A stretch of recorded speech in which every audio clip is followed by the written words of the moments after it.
Hi, my name is Ken Lasseson. I wrote the Microbiome Prescription website, and I have been doing videos for a couple of weeks or months, and I want to go through and do auto commentary on some recent blogs to provide additional information which were not necessarily in the post itself, and some people find it easier to understand information when somebody's talking about it in a video than just reading a sheet of paper.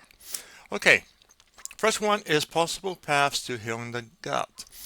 The reader posted on Facebook, hey, can you explain why something is being suggested? And more importantly, um, there seems to be associations to other problems with the substance. So I'm concerned. It's legitimate to be concerned. Um, the question is, what evidence is there to support the concern? And is the evidence based on large dosages or just small dosages? If the problem occurs when you have an excessive amount of something, then it's a problem. For example, you have excessive amount of fat in your diet, you have health problems. To have a small amount of fat in the diet will generally be healthy. So it's that type of common sense aspect which we're partly going to explore in this post. Okay, now his concern was basically sucralose, or stevia to use a more common name for it. So his concern was, the recommendation was stevia, but isn't stevia harmful, etc., etc., etc. Okay, whether or not it is harmful in an absolute sense is not something which I or anybody can give an answer on. In the right proportions for the right purposes, it is helpful.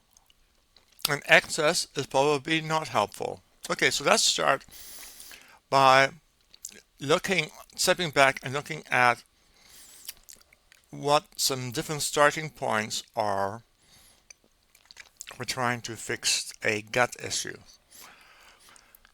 And I basically broken it down into four major paths. The first path is, hey, talking to friends and you complain about, okay, I'm always got a bit of acid in my mouth in the evening, etc., etc. And your friends come back with suggestions. Oh, I think you probably have acid stomach. I know something about that. And off the friend goes, um, giving you advice. We're technically probably trying to prescribe advice, but they're not qualified to prescribe. So that's class A. The basic of the complaint and what you think you have is strictly by inference from people around you. Part B is you see a medical professional, often in this case a naturopath, and he will say something like, you appear, keyword, appear to have T, whatever it is, for example, gluten issues. Okay, just from the symptom description and what you've described, he has come to a conclusion or a proposal for what the problem is. That's type B. Type C is you see a medical professional who perform an extensive list of tests. I mean, can be quite extensive for most of the conditions. And these tests result in precise match to a known condition. For example, Helicobacter pylori and stomach ulcer, which is perfect fit. You tested positive for H. pylori. You have what appears to be stomach ulcers. Voila. The professional is happy. They have a very clear, very definitive identification of the cause, and they know exactly what to go about doing it, or at least standard. It may be prescribing antibiotic A. If antibiotic A doesn't work, and you still test positive for H. pylori, goes to antibiotic B and antibiotic C.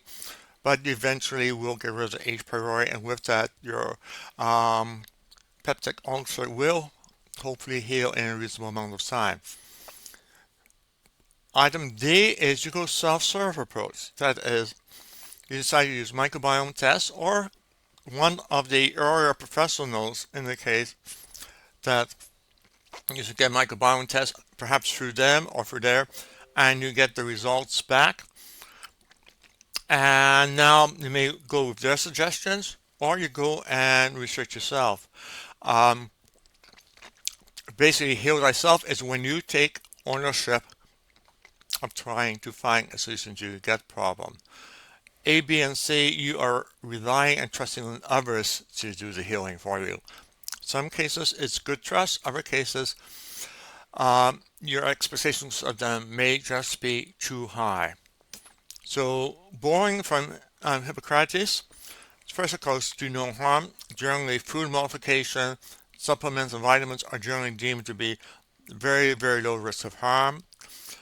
Um, that food be thy medicine and medicine be thy food. Voila. Which is very much in keeping with the basic assumption of microbiome prescription. Walking is the best medicine, and generally, often that is suggested light to moderate exercise. But more importantly, all disease begins in the gut. And often people go this deep path when the three above actually disappoint with the results, or they are simply not available. You cannot get a doctor to go out and prescribe it, or you cannot afford to pay for the test costs, or the test may not be available to get a precise diagnosis. So part D is when you try A, B, and C and fail, or when you already know that A, B, and C are going to fail with the condition, you go to part D, which I will talk about shortly. If you go A, which is what I call the influencer treatment plan, basically a friend makes a diagnosis, a friend ends up giving suggestions of how to fix it, you go off and you try it, and you see if it works. Some cases it may actually work, but in general it will not work, and or if it works for a short term and the problem will come back and come back. If it comes back, chances are you're not going to ask a friend for another suggestion because usually they only have one, and if you ask them for more, they will start speculating, etc., or backing away from giving more suggestions. That's typical treatment for path A, which is, again, I refer to as the influencer treatment plan. Typical path for B is basically done by medical professionals working off their experience with other patients and suggesting what they perceive to work for people with your general waving of the hands sort of symptoms. Often the symptoms are not precise, and many different conditions can be associated with the same symptom, so it's a bit hit or miss right off the top. It's rarely objective. Often it is a subjective diagnosis, and often the decisions for treatment are based on looking at what worked for them through rose-colored glasses. I'll give you a simple example. Jill Mulek came to see me. This is a practitioner, and says she for device. She left. She did not come up for a follow-up appointment. Hence, my treatment advice worked. It worked because she didn't come back for a follow-up. Flip over to Jill's side of the house. She followed the advice and became much worse. Became sick. I have often had people literally write me and saying this was their experience. They went with what the practitioner said they got worse. They looked at the results from microbiome prescription, and what the practitioner suggests you take is what the microbiome prescription says avoid. They stopped taking it, went over to the microbiome prescription suggestion, and they got better. So, not guaranteed all the time, but we come to why microbiome prescription tends to have a better success rate often than some medical professionals. So let's flip back to the practitioner. The practitioner, because there was no follow-up appointment, deems that to be proof that their treatment worked well. It didn't. There's no follow-up. There was no. Generally, they do not bother following up to see if the treatment worked. Rather, generally they wait until a new appointment is made, and that means that there's a gap there between the reality of what it suggests and the actual effects, and that is rampant generally in the industry. Sometimes the treatment will work, and often they'll get short-term relief at best, and sometimes they'll get worse, as I have often read in emails written to me. Okay, treatment plan for C is a little bit easier.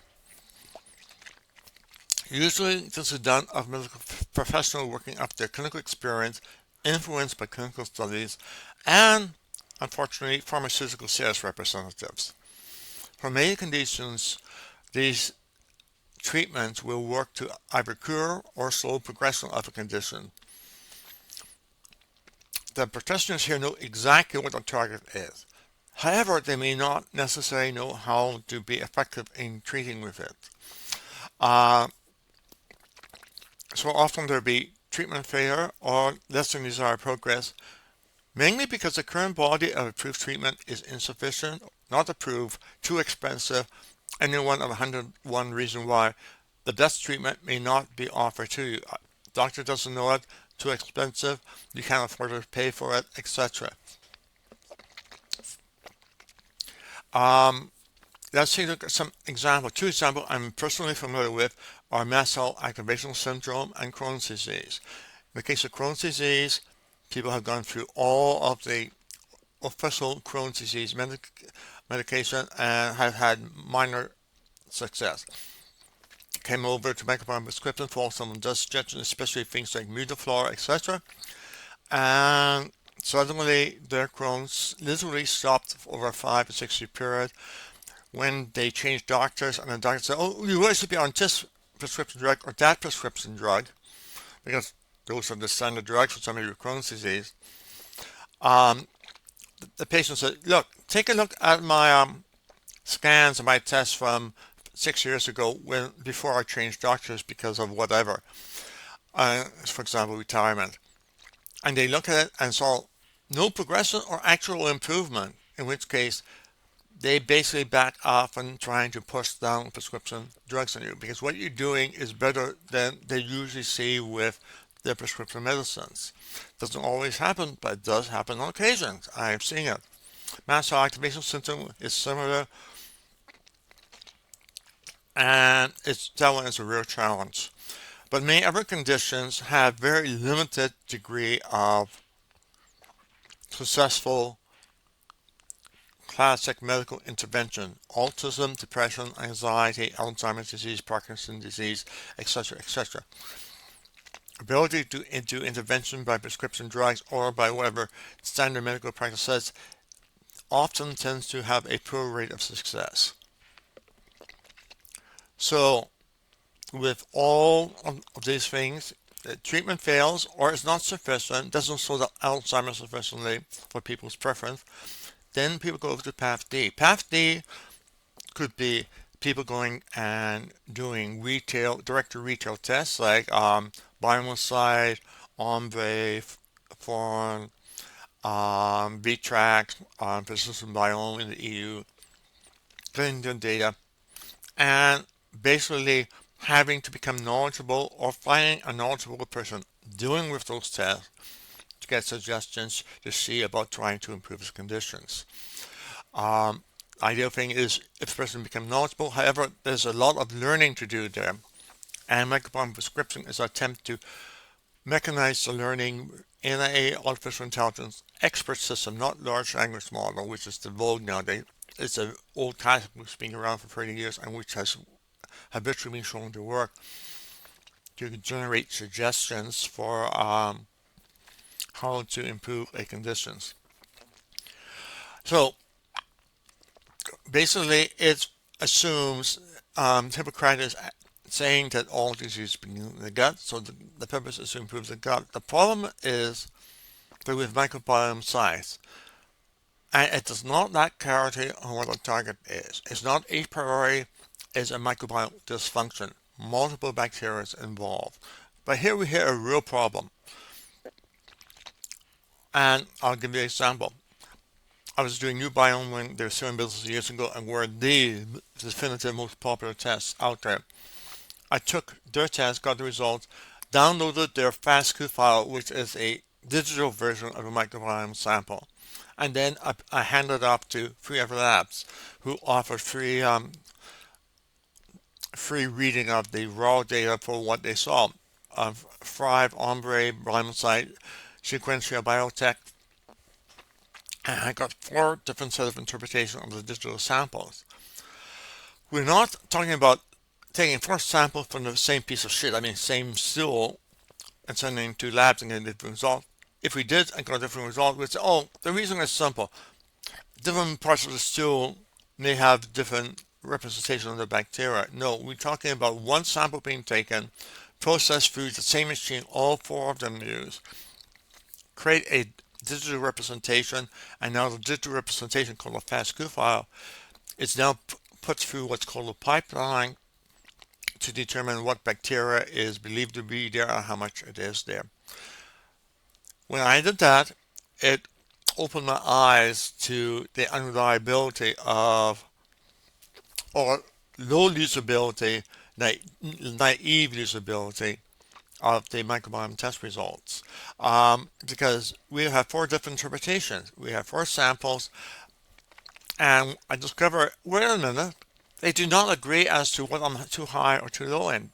In fact, there's only about one chronic bacteria identified as being too high or too low. It's agreed to by other tests. In other words, excuse me, this is basically randomness. And in one case, there was one bacteria that was too high according to one lab and too low according to another lab. So what is it? And the problem is a complicated one. I've done a blog a while back called The Taxonomy Nightmare Before Christmas. That's almost 5 years ago. And describe what the problem is, and we don't have a solution yet. And we have this being a habitual problem. And I ended up coming up with my own solution, which is implemented on microbiome prescription. I happen to be well trained in statistics with a master's in it. And look at the problem and realize what a solution was. Not necessarily an easy solution for most people. Not a can shove in a format, get a bit more complicated. And I'll do another video on that approach. So let's look at the evidence aspect. And we basically have an influencer versus single study on single bacteria versus a holistic approach.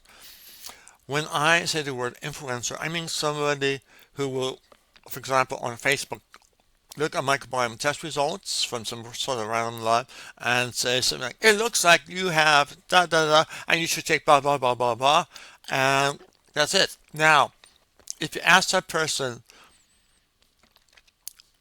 where they got the information from, you often find it seems to be internet legend.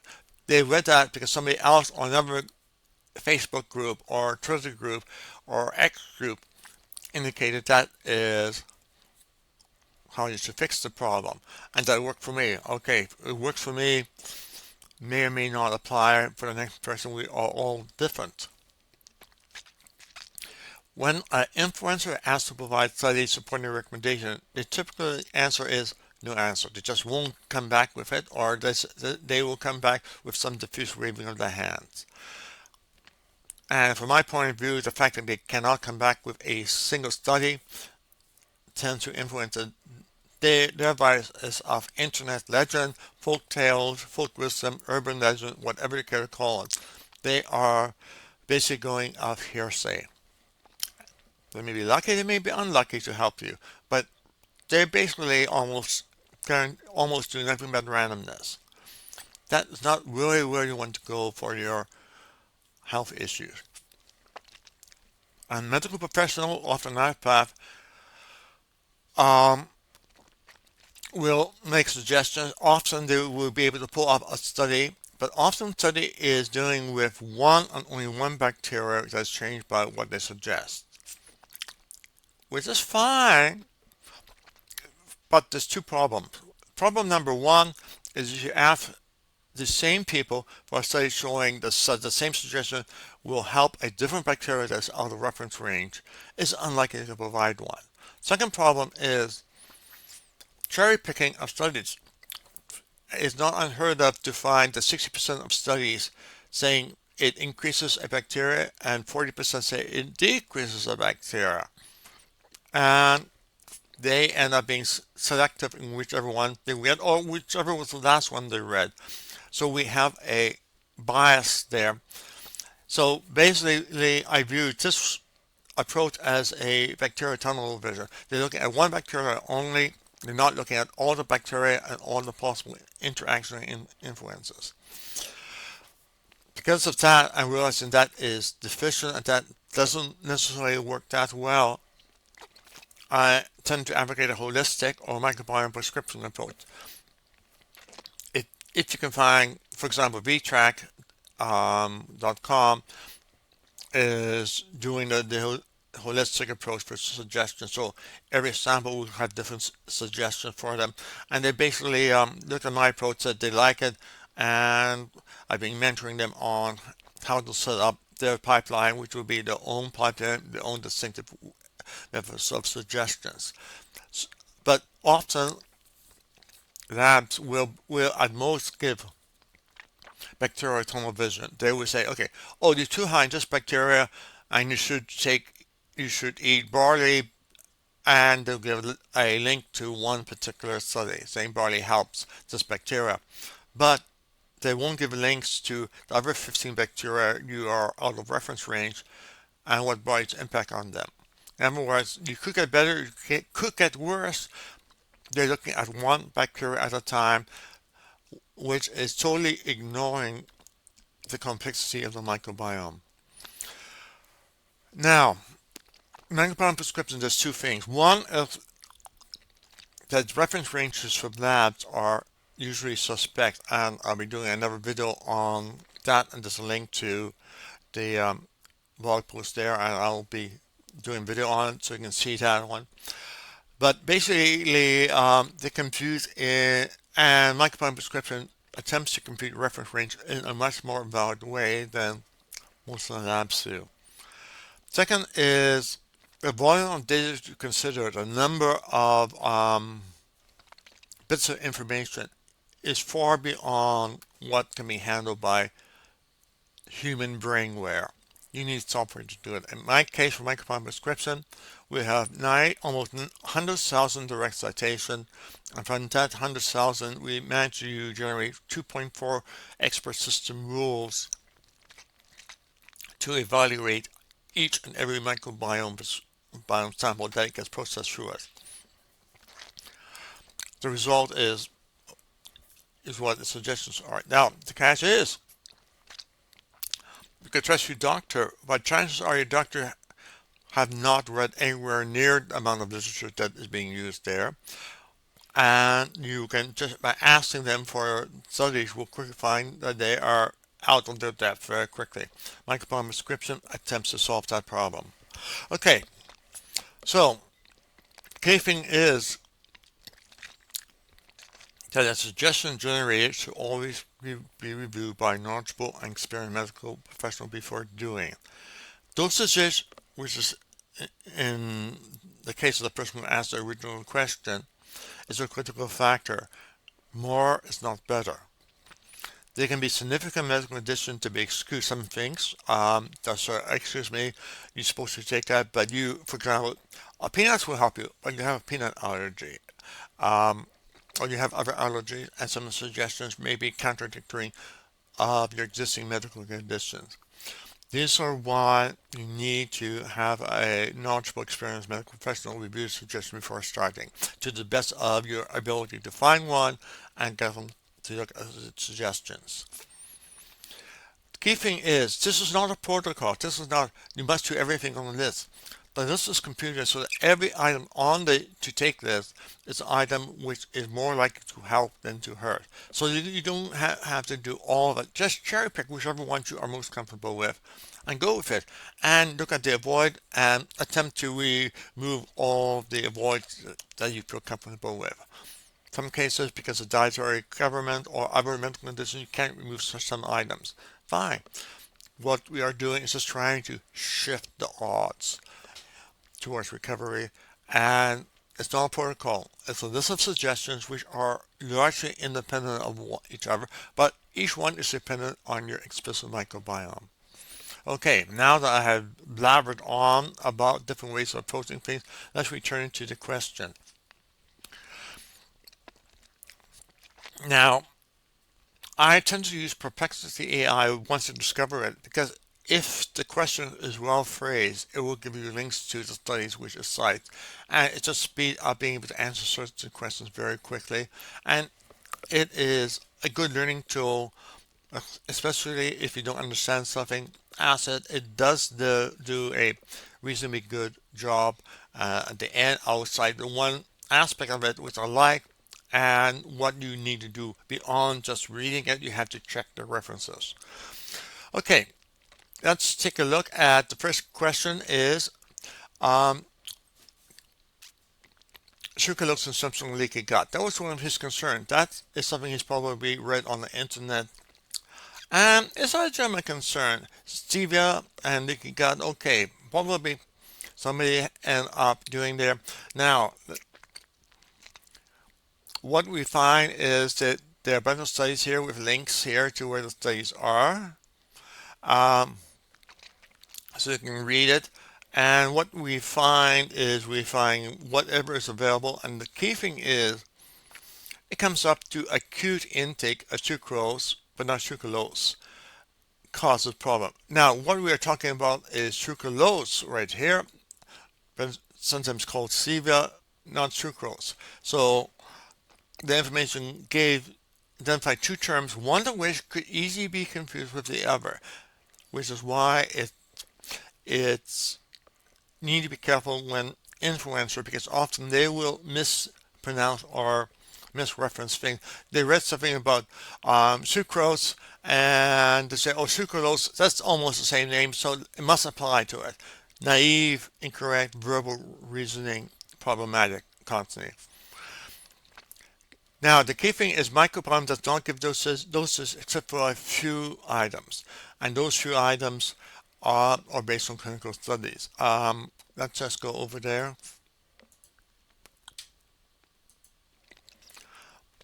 And here we have example. I don't think I have. There we have. We have sucralose, and we have a dosage of 450 milligram per day. And you can go and read the study directly here.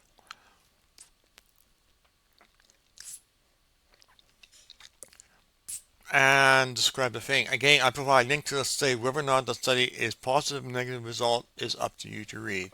So that is where you can go and find dosages there. My personal take is as long as you moderate intake and not excessive dosage, this should not be an issue, and we'll come back to find out what the definition of moderate intake should be. And saying basically the dosages should be approved or reviewed by your knowledgeable experienced medical professional. I'll keep saying that. This is a mathematical model.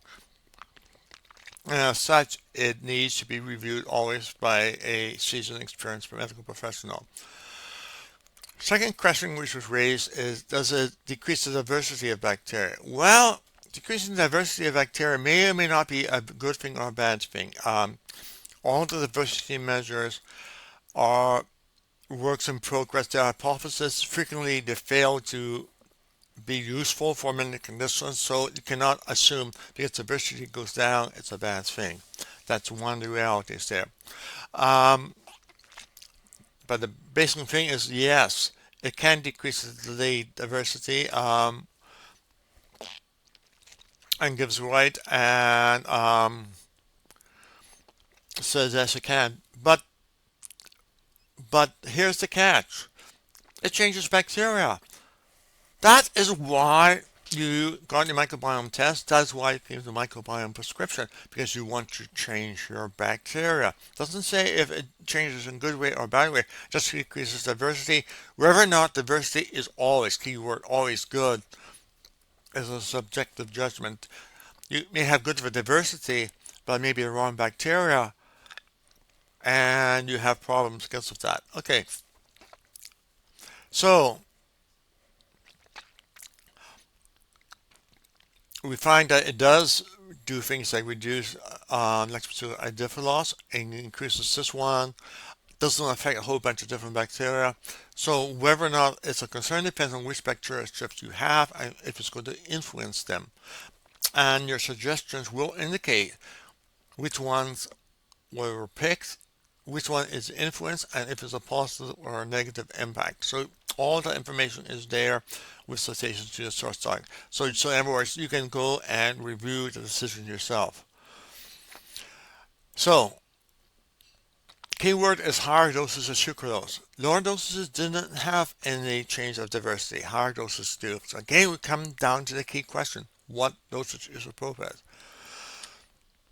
Okay, going to perplexity and basically coming the result is 5 milligrams per kilogram of body weight per day. So if you are a 100 kilogram person, about 220 pounds, then that's 5,000 milligrams per day. It's fine. Now, 5,000 milligrams per day is way above what the study showed, which is 340 milligrams per day. At the rate of 5 per milligram, the 340 ends up being somebody with 340 divided by 5, 68 kilograms, or about 130 pounds. In other words, 130-pound person, and that dosage is okay. If you're more than 130 pounds, then you can have more. However, the European one and WHO actually increases to 3 times the amount. So now you have a full amount of 5. And key thing is these are deemed to be conservative. And there are 100 times less to have no observed adverse effect. In other words, these are really, really small dosages. So, in terms of what he was concerned about, I would say as long as you keep to 5 milligrams per kilogram or even 15 milligrams per kilogram, you should be fine. Again, magic thing is everything is linked to the studies, and you can read or should read the study. Um, so, uh, here we have a nice translation. 23 packets of Spendia a day. Yeah, isn't that clear? Okay. Just keep this and then 32 packages of Spendia a day. Chances are you will be less than 32 packages per day. Perhaps 5 or 10. That may be sufficient to change your microbiome. So, you probably have a very, very low risk. And it goes on to discuss. Okay, bottom line is simple. A lot of these answers came from using Perplexity AI. Perplexity AI, once people get familiar with it and how to phrase the questions, it's wonderful. It's beautifully wonderful because it provides links to the studies. So if you phrase a question and ask for the studies, then it will generally toss away information from Reddit and other social sites and keep to scientific studies. Beautiful. Exactly what I personally like. Solid, evidence-based material. Keyword, always check the source to make sure the AI did not misread the study. They will occasionally. I asked AI recently how long to go by train from Mount Vernon to Vancouver, Canada, and it said it was something like 18 hours. When I checked the schedule it linked to, it was 3 hours. The reason was it had misread the timetable. So again, always double check your sources to make sure you have the right information. Okay, at this point in time, I'll shut up. Apologize if my speech is a little bit slurred, but I've just had dentures put in and I'm still learning the art of speaking with them. So apologies for any slurring and certain phrases I find it hard to clearly pronounce. Okay, that's it.